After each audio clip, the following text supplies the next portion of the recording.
guerrilheiro urbano é um homem que luta contra uma ditadura militar com armas, utilizando métodos não convencionais. Um revolucionário político é um patriota ardente. Ele é um lutador pela libertação do seu país, um amigo de sua gente e da liberdade. Carlos Marighella, Manual do Guerrilheiro Urbano.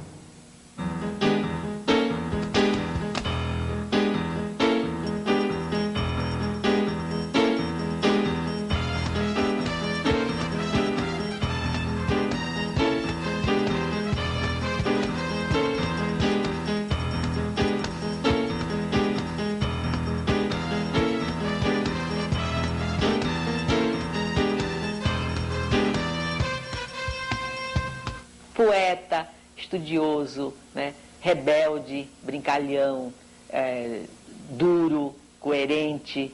Um homem que, ao mesmo tempo, como estudante, é também um poeta, viu? E faz as suas provas escritas e os seus exames em verso. Ele sabia viver a atualidade, sabia viver os companheirismos, sabia viver o partido, sabia viver politicamente, sabia viver também alegremente. Para mim, o Marighella é um modelo de homem. Tem até uma história tão engraçada dele, rapaz, o negócio dos óculos. Acho que eu vou contar. Você sabe que na cadeia, ele ficou com a visão afetada porque não tinha luz, né, na cela, e eles ficavam fazendo aquele artesanato lá, né? Então ele ficou com deficiência de visão.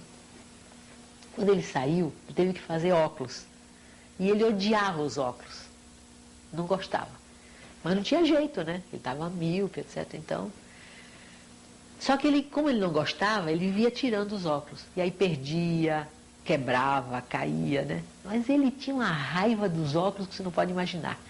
E um dia ele, passando por uma livraria, ele viu um pocketbook que era de um americano, que eu não me lembro agora o nome, né? Que era sobre o negócio de como deixar de usar óculos, alguma coisa assim. Bom, ele passou a mão no livro e chegou em casa, sentou e não queria nem conversar.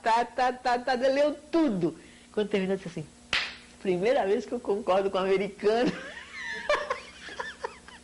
Teve a eleição em São Paulo para vereador e o mais votado de todos foi o Cacareco, que a população votou para ridicularizar os políticos daquela época, né? Então, ele aí compôs a música do Cacareco, né? Que era assim: o Cacareco, pois é, não tem rival, pois é, dançando samba, pois é, no carnaval. No tempo da legalidade, ele não fez um clube, ele fez uns cartazes para um clube de carnaval, que chamava O Que Eu Quero É Rosetar. Ele propôs que o pessoal do Comitê Central saísse no carnaval. Olha que coisa! E o pessoal achou que aquilo era um horror. Então, disse: tudo bem, ninguém quer ir, eu vou. Rebelde. Falava que ele era rebelde, por causa da escola, né? Os colegas iam à aula e ele ficava do lado de fora, conversando. Às vezes eles faziam uma anarquiazinha, cortava o cabelo, botava só cortava tudo, deixava uma rodinha só de cabelo na cabeça. Cortou o sapato uma vez, fez sandália, para ir para a escola, porque não podia entrar de sandália, né? E ele fez isso, cortou. A minha mãe reclamou: por que você vai fazer isso com o sapato, fazer sandália? Por que você não pode entrar na escola com sandália, tem que entrar de sapato? Ele falou: mãe, ué, Jesus Cristo andava de sandália, por que eu não posso andar? Eu morro de saudade até hoje, de vez em quando eu ainda sonho com o Marighella, eu ouço a voz dele, eu vejo aquele gesto ridículo dele com aquela peruca ridícula, atravessando a rua, correndo assim do carro e a peruca balançando, os cabelos brancos dele aparecendo embaixo e ele segurando aqui em cima aquela coisa. Eu falei assim: preto, tira essa porra da cabeça, bicho, tu chama mais atenção com essa merda dessa peruca do que você, se tivesse sem peruca com a tua cara de fora. Assim, com uma saudade imensa de Marighella. Falava que gostava de música sacudida, quer dizer, com aquele negócio de bossa nova, música assim romântica, assim, eu não gostava, eu gostava de música sacudida. Agora, as mulheres eram muito apaixonadas por Marighella, todas loucas, e inventavam. Marighella disse: eu não conheço essa senhora, como é que ela disse? Eu acho que o Marighella, ele representa uma síntese de todo um processo de luta, né? Que desde a luta contra o colonialismo, então, depois os negros, os índios, enfim. da classe operária e vem aí. Quer dizer, analisando a história, não é só feita de vitórias, também foi feita de várias derrotas, mas essas derrotas ensinam. Nós não estávamos prontos para vencer, isso está claro, mas deixamos uma marca, um exemplo, enfim. Eu acho que é isso. Afinal de contas, quem é você, Marighella? Que dá sua vida por tudo isso. Quem é você? Ele dizia, quem sou eu? Um mulato baiano. Quem sou eu? Sou apenas um mulato baiano. Poucas imagens retratam a vida desse baiano que nasceu em Salvador em 5 de dezembro de 1911. Estudou engenharia sem concluir o curso. Fez serviço militar. Forjou-se rebelde na Rua do Desterro, número 9, onde nasceu, na Baixa do Sapateiro, onde viveu. Aderiu ao Partido Comunista em 1932. Ei, Brasil africano, minha avó era negra alçá. Ela foi da África, no navio negreiro. Meu pai foi da Itália, operário imigrante. O Brasil é mestiço, mistura de índio, de negro, de branco.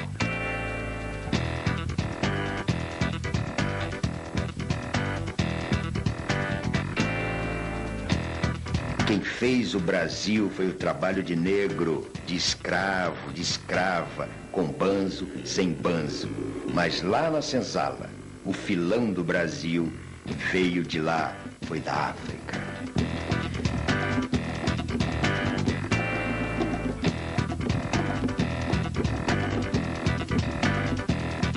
O fracasso da insurreição comunista de novembro de 1935 levará à prisão o jovem militante Carlos Marighella no dia 1º de maio de 1936, aos 25 anos de idade. Foi barbaramente torturado durante 23 dias pela polícia do Estado Novo. Meu me sonhava muito, né? Sonhou que ele estava com os pés todo queimado, né? Aí escreveu para ele, perguntando se ele estava... Ele mandou dizer que não tinha nada de queimadura, não tinha nada disso, não tinha tortura nenhuma. Mas foi torturado muitas vezes, né? Aí a minha mãe, quando ele chegou lá em casa, que ele estava dormindo, a minha mãe ia olhar os pés dele, pra ver, tinha marcas de queimadura também. Ai, minha mãe chorava tanto. Queimaram a planta dos pés dele, enfiaram agulhas debaixo das unhas, coisas terríveis. E ele resistiu a tudo. Ele era tipicamente o homem do partido. Da época. O que significa da época? Os homens da resistência francesa, sabe, são os dirigentes políticos comunistas da América Latina que, com a maior facilidade, davam a vida pelo povo. Esse era, não tinha... Era o tipo do homem da época, o quadro político comunista característico da época. É um sedutor de militantes, extremamente querido entre os militantes, né? E eu nunca ouvi falar de militantes que estivessem em choque com Marighella em toda a sua trajetória. Né?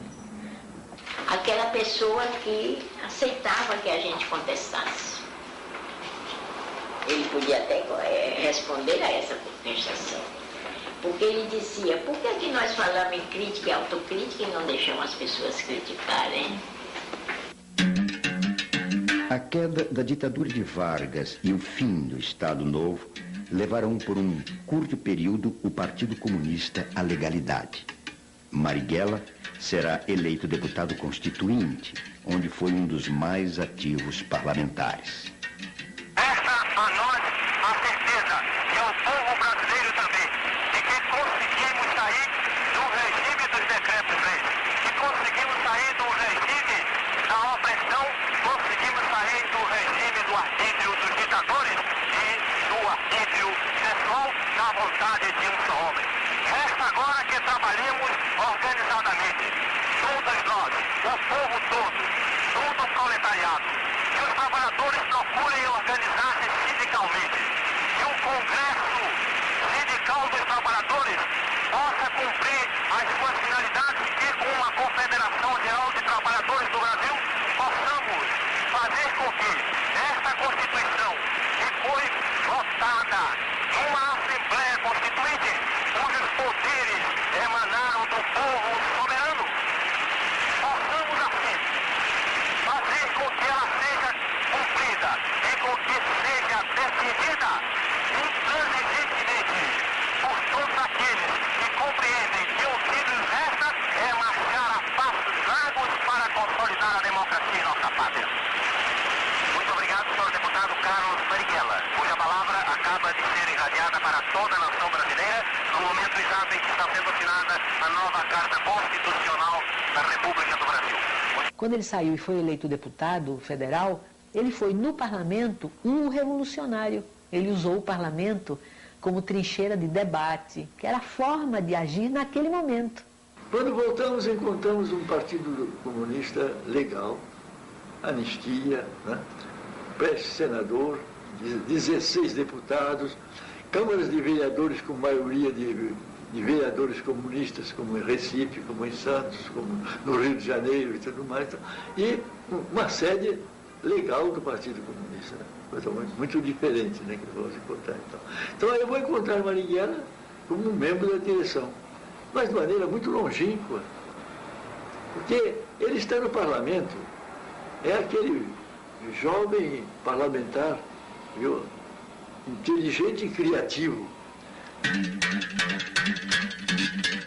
Cumpri pena de 7 anos e meio de prisão durante o Estado Novo. Fui anistiado em 1945 e eleito deputado à Assembleia Constituinte como representante do Partido Comunista. Em 1948, fui expulso do parlamento juntamente com os demais membros da bancada comunista, quando já então a Constituição de 1945, elaborada com a participação dos comunistas, estava promulgada e desde o momento da cassação de nossos mandatos, também flagrantemente violada. O Partido Comunista é cassado e Marighella volta à clandestinidade. Será o responsável pelo setor de agitação e propaganda do partido.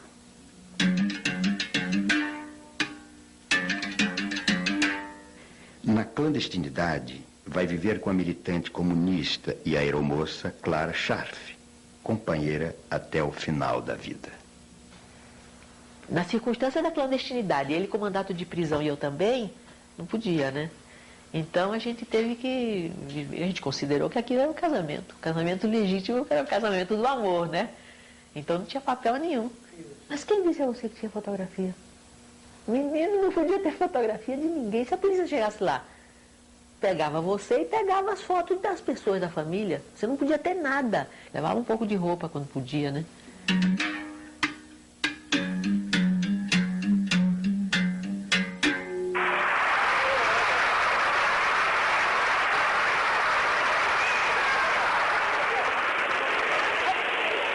Prometo manter, defender e cumprir a Constituição da República, observar as suas leis, promover o bem geral do Brasil, sustentar-lhe a união, a integridade e a independência. Nós só ficamos legais, pode-se dizer, porque a gente viveu com o nome verdadeiro, exatamente nos meados do governo de Juscelino. Aí é que a gente alugou um apartamento no Rio, e ele se chamava Carlos Marighella e eu me chamava Clara, né? Porque até então era tudo nome trocado. Durante os anos de semi-legalidade, o direito de participar de uma festa em família ou frequentar os amigos dão gosto à liberdade.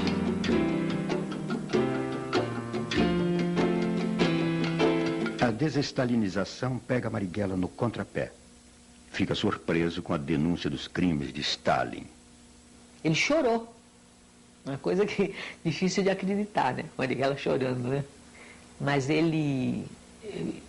Isso eu sei porque eu assisti essa reunião.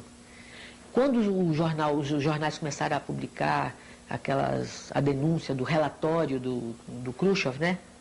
Que era o famoso 20º Congresso do Partido Comunista da União Soviética, os jornais começaram a dar. Eu me lembro do Estadão, né, e todo mundo dizia, imagine, isso é mentira, isso não aconteceu nunca, isso aí é obra do imperialismo, aquelas coisas que ele dizia, não acreditava em nada, né? Mas todo mundo angustiado para saber se era verdade, se não era verdade, tanto que o partido mandou o Arruda à União Soviética para saber se aquilo era verdade ou não. E aí fizeram uma reunião do Comitê Central para o Arruda dar as informações, quando ele voltou. E essa reunião é uma reunião dramática, viu? Quando aquilo foi confirmado, foi como se fosse, parecia uma bomba, né, em cima de todo mundo. As reações foram muito diferentes. Essa reunião provocou depois a saída do Jorge Amado, a saída do Agildo Ribeiro. Muita gente saiu do partido naquela época, começou a sair, depois que ficou confirmado, né? Então, o Marighella, na hora que foi falar, ele chorou, todo mundo ficou...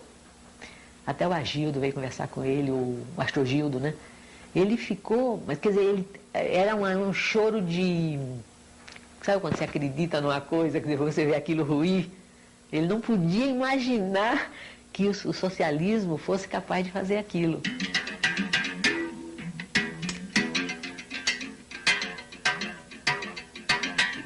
O PCB contava com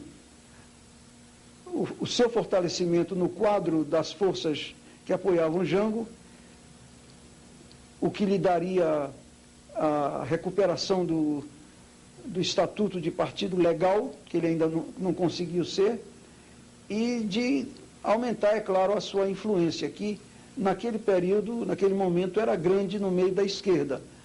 Da esquerda, digamos, de inclinação mais revolucionária.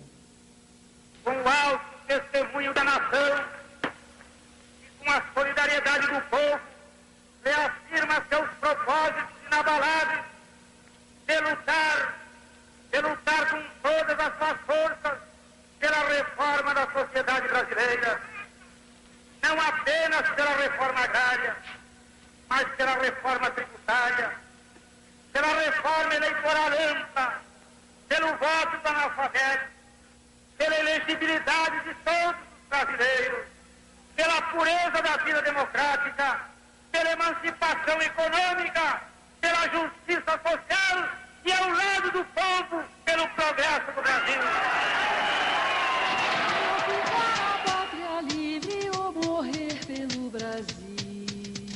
O golpe de 64 instalou-se no poder com a marca da maldade. Já no 1º de abril, primeiro dia do golpe, o dirigente camponês e ex-deputado constituinte pelo Partido Comunista, Gregório Bezerra, foi arrastado pelas ruas de Recife, humilhado, espancado e preso. Em maio de 64, policiais vão prender Marighella num cinema no Rio de Janeiro. Marighella resiste, reage. Recebe um tiro no peito. Quando é libertado, visita os jornais para denunciar a violência. Escreve o livro Por que Resisti à Prisão. Prega a resistência à ditadura. Os brasileiros estão diante de uma alternativa. Ou resistem à situação criada com o golpe de 1º de abril, ou se conformam com ela. O conformismo é a morte. Várias vezes ele me disse que a vida dele não tinha importância, que se ele morresse, a luta continuaria. E várias vezes ele me disse, eles não me pegarão vivo. E ele citava sempre o fato de que ele tinha, já a primeira vez, logo depois, ele insistia muito nisso, que a atitude que ele teve quando tentaram prendê-lo logo depois do golpe de Estado de 64, a atitude de tentativa de resistência à prisão, que ele quis dar ali um exemplo. E esse exemplo se dirigia aos seus companheiros do partido, que era preciso resistir à ditadura. Mas resistir. Sou comunista. Sou dirigente comunista. Não me abdicarei jamais de minha condição de comunista. Esse direito eu o tenho assegurado pela Constituição. Não há força humana que me possa afastar do ideal que abracei.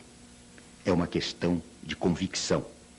Minhas ideias estão expostas em artigos e trabalhos escritos. São coisas públicas e legais, do conhecimento de todo o mundo, obviamente também da polícia.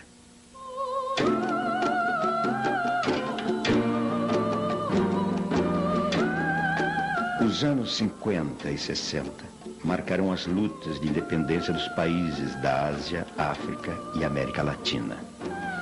A independência da Argélia e a Revolução Cubana impressionarão especialmente Marighella, que caminhará em direção à luta armada como alternativa para conquistar o poder.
Eu fui o primeiro dominicano a ir para a Universidade de São Paulo para fazer filosofia. Que fez com que eu estivesse imediatamente em contato com o meio estudantil, na Maria Antônia, o meio estudantil revolucionário. Que é uma época, inclusive, que o movimento operário foi fortemente reprimido em 64, né? E suas lideranças já eram muito conhecidas, enfim, a desestruturação do movimento operário foi muito forte. E o movimento estudantil ele se renova mais rapidamente, ele se aglutina mais rápido. Então a presença dos estudantes na década, principalmente a segunda metade da década de 60, foi muito forte. Né? Isso não acontecia só no Brasil, mas toda a América Latina, a tal ponto que em 1968, na cidade de Medellín, na Colômbia, os bispos de toda a América, eles se encontram e vão decidir uma série de questões para a América Latina. E há um determinado trecho em que se diz que a violência ela pode ser uma saída depois de esgotadas todas as outras possibilidades.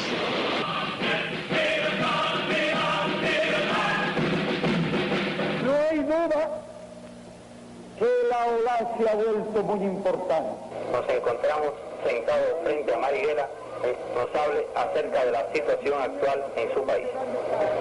Há várias organizações, agrupamentos, correntes e forças outras que defendem uma posição revolucionária, que estão dispostas a ir à luta armada, que têm a convicção de que o caminho brasileiro para a salvação de nosso povo é a luta armada e que podem realizá-la. O que é necessário é passar a ação. Fazer com que essas forças se coordenem no mesmo sentido e que passem ao desencadeamento da luta, que se preparem, que vão, portanto, à área rural, que é onde nós podemos, no Brasil, desenvolver a luta, que pode ser apoiada pelos trabalhadores, por todo o povo dentro das áreas urbanas e, nesse sentido, marchar para conseguir a vitória, que no Brasil só podemos conseguir realmente se juntarmos esse nosso esforço ao esforço de todos os outros povos latino-americanos. Y nuestro saludo a los que en Vietnam, o en Venezuela, o en Guatemala, o en Colombia, en Bolivia luchan con las armas en la mano, invencibles contra los imperialistas. Nous savions qu'il y avait un communiste dissident qui voulait la lutte armée sur une base à peu près voisine de la nôtre. Le Che m'avait demandé d'aller voir Marighella à San Paolo, parce qu'on avait entendu parler de cet homme intéressant, voilà, qu'on ne connaissait pas, mais avec qui il fallait prendre contact. Et comme j'étais déjà allé au Brésil, voilà, j'avais quelques contacts pour le voir, mais enfin j'étais fait prisonnier, ça n'a pas pu se faire. Volta de Cuba e da Conferência da URSS e o Comitê Central se transforma no tribunal contra ele. Os elementos mais próximos dele somos muito poucos, né? Os 6 a 7, né? Defendemos Marighella de maneira muito ardente, né? Mas ele é afastado do Comitê Central, né? Sem ser afastado do partido, né?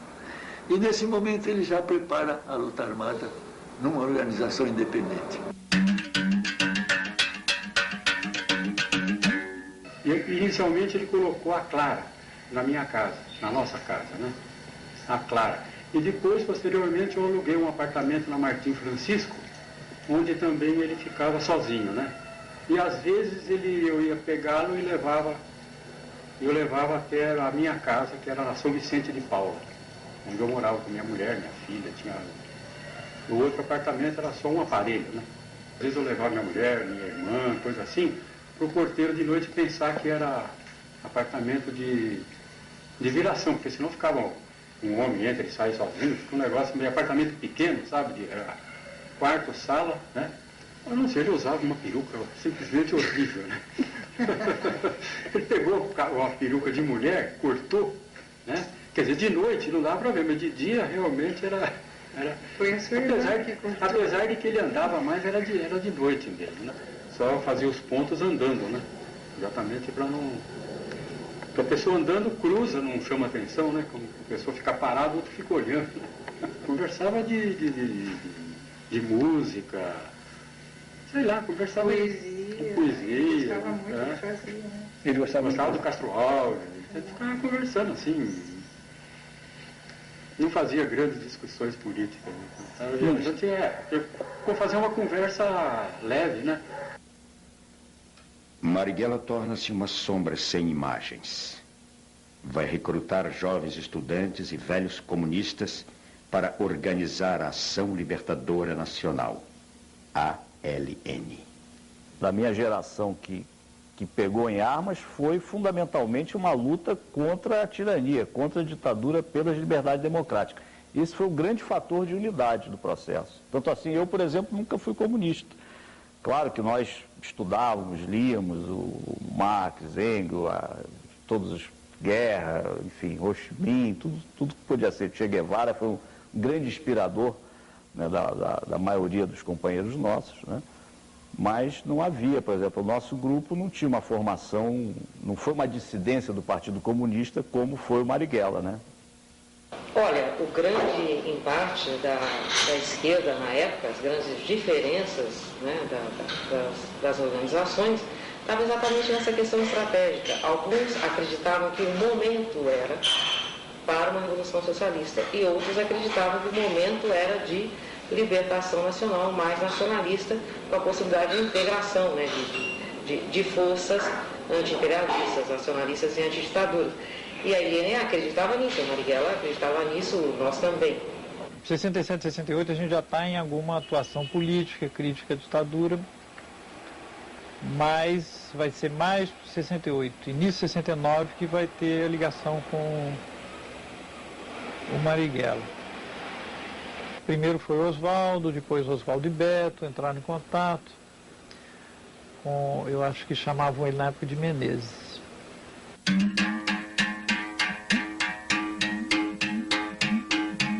Eu entrei no GPA, né, que era um grupo tático armado, em que a gente começava um treinamento da guerrilha urbana e fazendo pequenas ações. E no final, no começo de 69, a gente já estava fazendo assim ações bastante importantes, ações que abalaram até enfim, a situação política, né? Que ações, por exemplo? Bom, então, além de expropriações, a Associação da Rádio Nacional. Fizemos um planejamento de tomar a Rádio Nacional, aqui em São Paulo. Na época era, como é até hoje, uma das emissoras mais ouvidas, de maior audiência, para a divulgação de um manifesto, e o manifesto foi redigido pelo Carlos Marighella, né? Foi uma ação assim que foi um enorme, foi uma convulsão. Todo o pessoal de esquerda ficou maravilhado, achando que realmente a tomada do poder ia ser no dia seguinte, né? E que se anunciava a ida para o campo. Nós devemos tomar a cidade, queimar os títulos de propriedade no cartório de imóvel lá e tal, e fazer aqueles discursos e distribuir panfletos, e o ano da guerrilha rural anunciado e tal. Eu cheguei a fazer um curso no Parque da Água Branca para aprender a curtir couro, né? A gente fez um curso também de parece brincadeira, de criação de coelho, né? De coelhicultura, mas você juntando uma coisa a outra, juntando o curso de curtir couro com o curso de coelho, ajudaria muito. Isso na nossa cabeça, né? A gente imagina, a visão romântica de que pelo menos sem sapato nós não ficaríamos, né? A gente teria saberia fazer. Então era esse tipo de aprendizado que a gente tinha. Todas as armas que o Lamarca tirou de Quitaúna ficaram comigo. Tinha um quarto do porão, na garagem do edifício, guardava aquelas malas, as malas dos condôminos, dos proprietários, que é o edifício de classe média alta, né? E nesse mesmo quarto estavam todas as dinamites. Nós chamávamos farinha de rosca, porque parecia, dá a impressão. Aliás, depois que eu saí, muito tempo depois, quem foi buscar essa dinamite, nós tivemos de lá, aí levamos para uma chácara, foi a Guilmar. Deixa eu te entregar. A Guilmar e Câmara Ferreira, Toledo. Minha primeira ação foi expropriar essa farinha de rosca aí. Foi a ação da Rochester, Sabaúna, que era uma pedreira que tinha autorização de usar dinamite, mas eles extrapolavam dessa permissão e fabricavam dinamite lá. E um belo dia a gente teve essa informação, um belo dia nós fomos lá com um mandado de prisão, de busca e apreensão, né, assinado por um juiz chamado Carlos Marighella.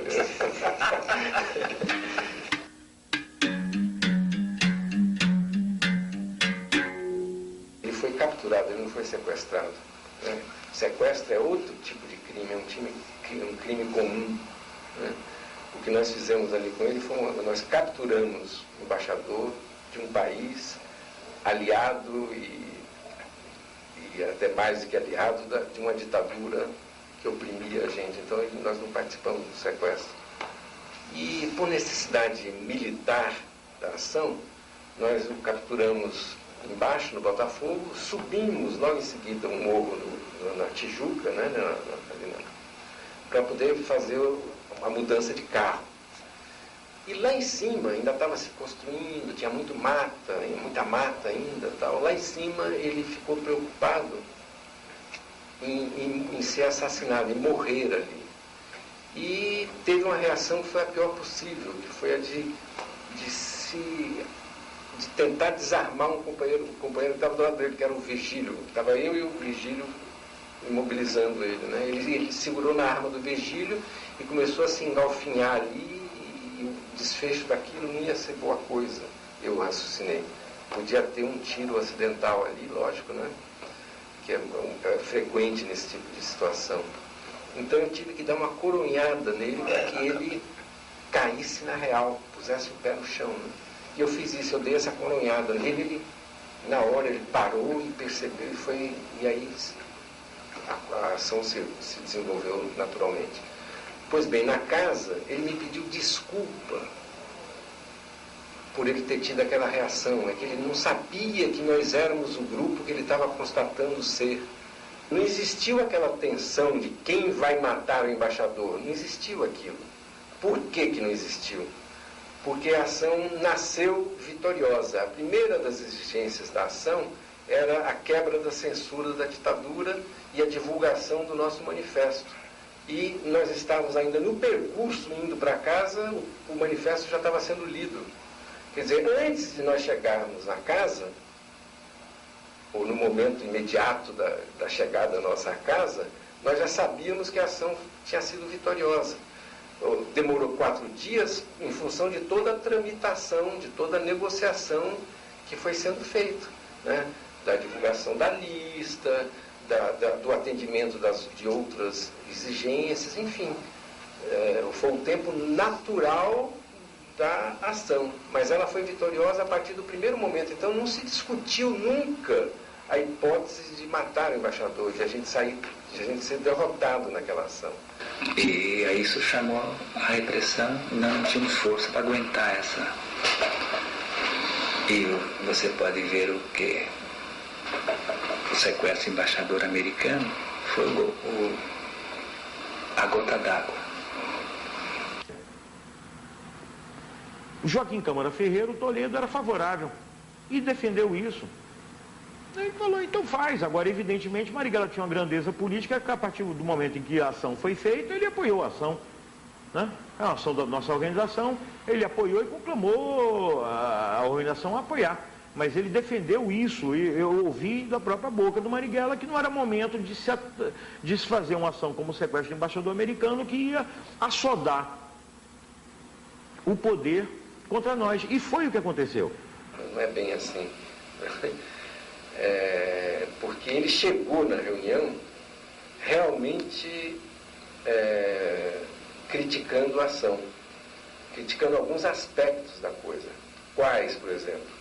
Ele não está sabendo, o primeiro deles. Ele e a organização não está sabendo, a organização como um todo não está sabendo. Por quê? Porque nós tínhamos uma série de companheiros no Rio de Janeiro que não estavam avisados e que foram pegos de surpresa. Realmente foi um erro não ter falado. Ele estava correto nesse tipo de crítica, né? Então a crítica dele era parcial. E outra, a importância da ação, e ele também como comandante não está sabendo. Mas aí nós argumentamos com uma única coisa, nós argumentamos com Carlos Marighella, né? Nós falamos, olha, ninguém precisa pedir licença, ninguém para fazer um ato revolucionário, né? E aí, que é uma máxima dele, né? E na hora ele concordou realmente. Ele fez uma série de críticas, né, ao processo e uma visão que tinha que tirar a organização da cidade, né? Tinha que ir para aquilo que era a proposta, que eram os focos insurrecionais, né, no campo, e ao mesmo tempo voltar a organização para a luta operária, para a luta estudantil, né? Ele até reestruturou, né? Eu lembro que nesse momento ele me deu uma incumbência que era a organização operária, né? Ele colocava muita esperança nos quadros que estavam sendo treinados fora, né? E tinha preocupação de retirar todo mundo daqui que estava queimado, né? Já estava identificado, colocar para fora para fazer treinamento e depois retomar o processo no campo. Cadê o jornal? Eu lembro bem disso, né? Não tem um jornal? Cadê um jornal? Que revolução vocês estão fazendo? Vocês não têm nenhum jornal. Era a forma dele dizer, vocês se afastaram da luta política, vocês se afastaram desse convencimento, né? Nós fundimos gente, nós arrumávamos dinheiro para o pessoal viajar, conseguimos condução para o pessoal viajar, né?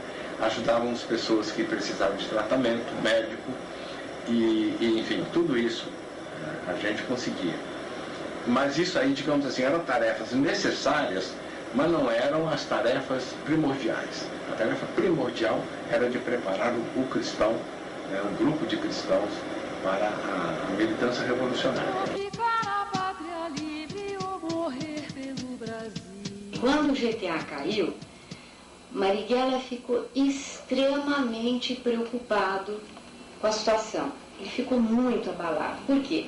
Porque o GTA estava se preparando, era o grupo melhor treinado e era um grupo que estava se preparando para ir para o campo. Então, ele sabia que a cidade tinha uma situação muito complicada em que a gente estava cercado e não tinha como sair desse cerco. Esse foi o primeiro erro, foi a primeira vez que a gente cometeu esse erro de falar pelo telefone, porque a gente jamais falava pelo telefone do convento. Nesse dia, por milhares de razões, não foi possível telefonar de outro lugar, e aí nós, como é que a gente chama isso? Estou esquecendo o nome, quando a gente comete um erro de segurança. E a gente marcou o telefone encontrar com um amigo nosso, sem dizer o que era, naturalmente, mas marcou uma viagem para o Rio pelo telefone do convento. Então eles nos prenderam no Rio, e aí o seguinte, o Selimária que tinha a técnica da tortura e do interrogatório. O delegado Fleury queria nomes, nome, dinheiro, aparelho, era isso que ele queria. Ele estava no Rio de Janeiro, ele torturou pessoalmente? Ele foi para o Rio de Janeiro. Ele torturou pessoalmente. Sim, ele sim. E o interrogatório começa com vocês, com essa afirmação, vocês são base fixa do Marighella. E, por exemplo, nós não sabíamos quando é que ia ser um novo contato Marighella conosco. Nós tínhamos tido um contato algo como 15 ou 20 dias antes, portanto não era esperável tão cedo um novo contato, que em geral demorava algo como um mês. Não era regular, não tinha regularidade, mas era em torno de um mês.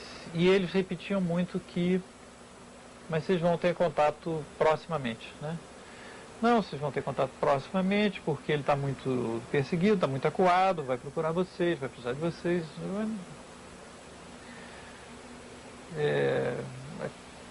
Aquilo parecia totalmente estranho, porque não era essa a nossa impressão. Como é que eles sabem disso? Mas isso, na hora, eu tenho a impressão que parecia, na hora, como fazendo parte do interrogatório normal. Nessa última reunião, o Otávio Ângelo trouxe uma granada e estava tentando mostrar que era uma coisa que a LN tentava fabricar, uma fabricação rudimentar, caseira, eram armas, né? E uma granada. E aí ele tirou o pino e o Marighella disse, não, pelo amor de Deus, não faça isso agora, que eu tenho que morrer com a minha perna, né? Muito preocupado, extremamente preocupado, ele falava nas quedas, ele falou, comentou com Otávio Ângelo. A gente soube, parece que houve queda dos freios dominicanos no Rio de Janeiro, e, enfim, e a gente não tem, não se sabe, não se tem o conhecimento do que a repressão tem nas mãos, que tipo de dados eles têm, né, para a gente poder se armar e se defender. Eu tenho convicção que ele sabia que não quis sair. Eu não estou dizendo que ele foi para o ponto certo que caía. Não, ele foi para o ponto acreditando, para aquele ponto que os dominicanos estavam, que aqueles dominicanos não tinham caído. E contrariando as normas, assim, pois ele nunca tinha me pedido isso, ele pediu que eu ligasse para os dominicanos, né, marcando na tipografia, no encontro na tipografia, né? E aí quando foi à tarde eu liguei, marcando o encontro, foi um encontro, né? E você não sentiu nada de anormal, né? Pois é, ele perguntou para mim, ele então insistiu nisso, ele falou, você pergunta se está tudo bem, né? Eu telefonei, reconheci a voz do Frei Fernando, né? Aí eu ainda perguntei, está tudo bem? Ele falou, está tudo bem. Então... Eu não fui o herói, eu não fui o santo, eu não fui o mártir, eu falei, eu não aguentei na tortura, falei, como a maioria das pessoas falam, né? Agora, o que para mim pessoalmente é convicção, é de que não fui eu que fui o primeiro a falar. Para mim, eu não fui o primeiro a falar. Eu acho muita coisa já apareceu, não é? de pessoas que fizeram esse elo de ligação, mas eu acho que ainda falta elementos. Quer dizer, às 8 horas, então, ele teria o ponto com os fregues. Eu cheguei um pouco antes, cheguei 8h20, aí eu até fui tomar um chopp, né? Estava uma noite quente, né, novembro, tomar um chopp, aí que eu vi uma movimentação na Alameda Casa Branca, sabe? Uma movimentação bastante esquisita. Aí eu fui subindo a Alameda Casa Branca, e aí tinha um policial atrás de uma árvore, né? Até eu falei, o que está acontecendo aqui? Ele falou, não, pode voltar, isso aqui é terrorista que está tendo um tiroteio com terroristas que estão escondidos num prédio em construção. Aí tinha uma senhora que estava no portão e falou com um ar bastante compungido, sabe? Falou, olha, mataram o Marighella.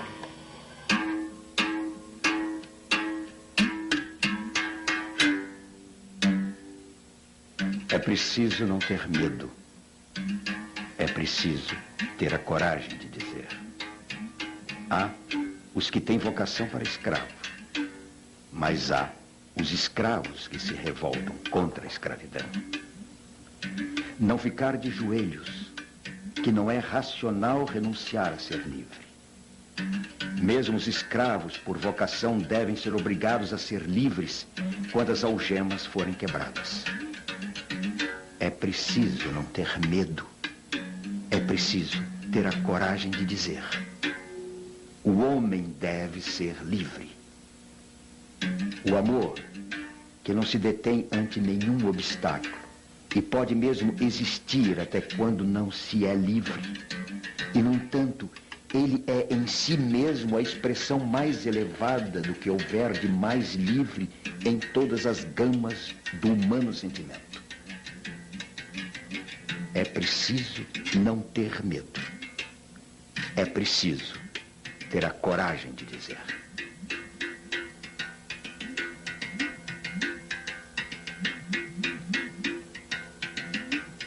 Marighella morre às 20 horas do dia 4 de novembro de 1969, aos 58 anos de vida, na Alameda Casa Branca, em São Paulo.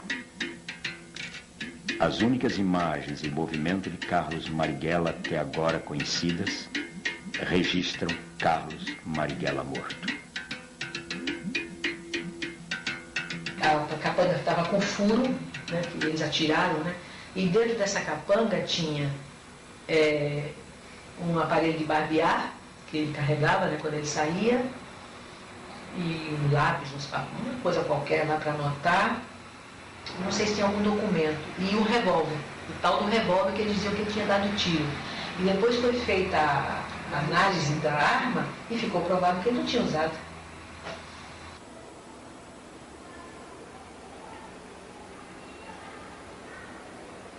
Algo como um poço sem fundo, né? A minha sensação, né? Assim, falando emocionalmente, era que eles terem pego Marighella, por exemplo, quando eu fui preso, eu pensava assim, passam mil coisas pela cabeça, né? Mas passa pela cabeça, mas felizmente eles me prenderam, mas não vão chegar a Marighella, porque não depende de nós não sabemos nada. Então, quando o encontro é marcado, né, e que a gente é levado para lá, eu já estava tenso, obviamente, por mil razões, mas tenso com a possibilidade dele vir mesmo. Então, quando acontece isso, foi assim um desastre, né? Só vivendo no clima da época para a gente... a última coisa que podia acontecer era atingir o Marighella, né? E atingir, né? Através de nós, né? Que a gente serviu de isca mesmo.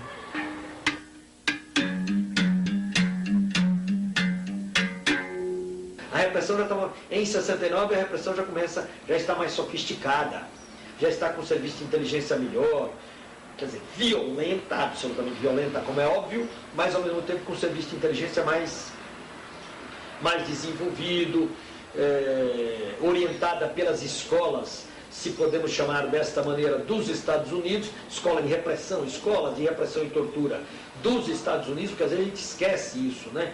Que a tortura nem é um fenômeno brasileiro. A tortura vem a orientação e o serviço de inteligência dos Estados Unidos, da Inglaterra, da Alemanha e de Israel. Special Forces soldiers take their jungle training in the Everglades of Florida and in the Panama Canal Zone.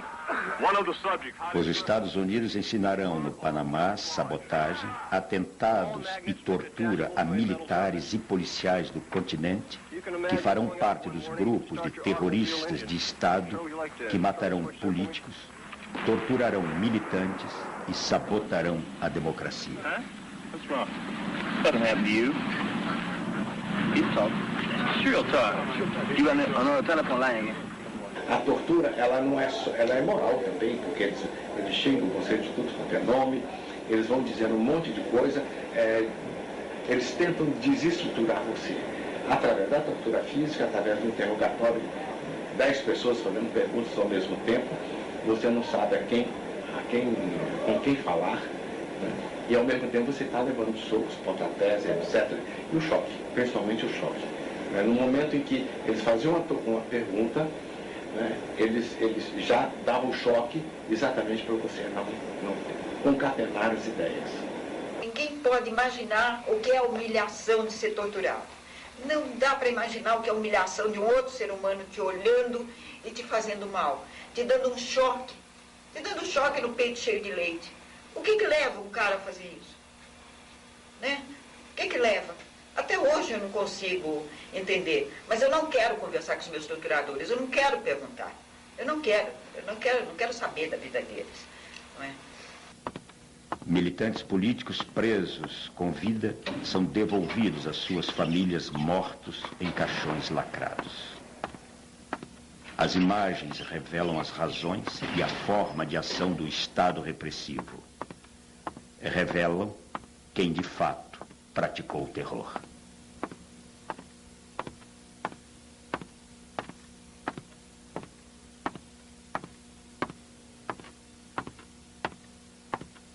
A acusação que faziam a nós, que nós éramos inocentes úteis, dentro daqueles velhos comunistas que nos usavam. Na realidade, muito pelo contrário, porque Marighella estava sempre na linha de frente, né, e demonstrou isso cabalmente. E quem realmente foi inocente útil, que fez o jogo, né, do imperialismo norte-americano, foram os militares que aderiram ao golpe. Quer dizer, nós não, nós sempre...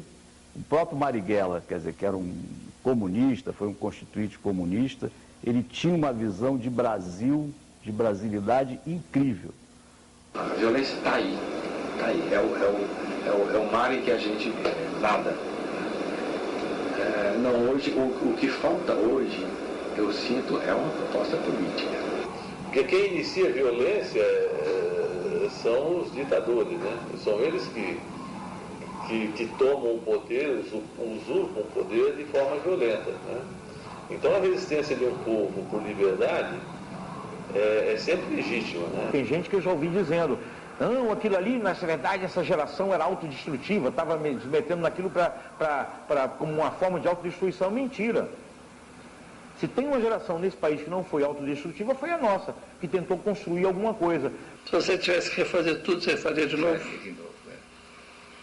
Nesse ponto eu não sou... Posso ser um patriota equivocado, mas não sou um arrependido. Vou morrer assim. Se estivesse vivo, Marighella estaria completando 90 anos. Junto ao povo, lutando por pão, terra, trabalho, saúde, educação, cultura. Lutaria por liberdade e alegria para todos. Carlos Marighella, o guerrilheiro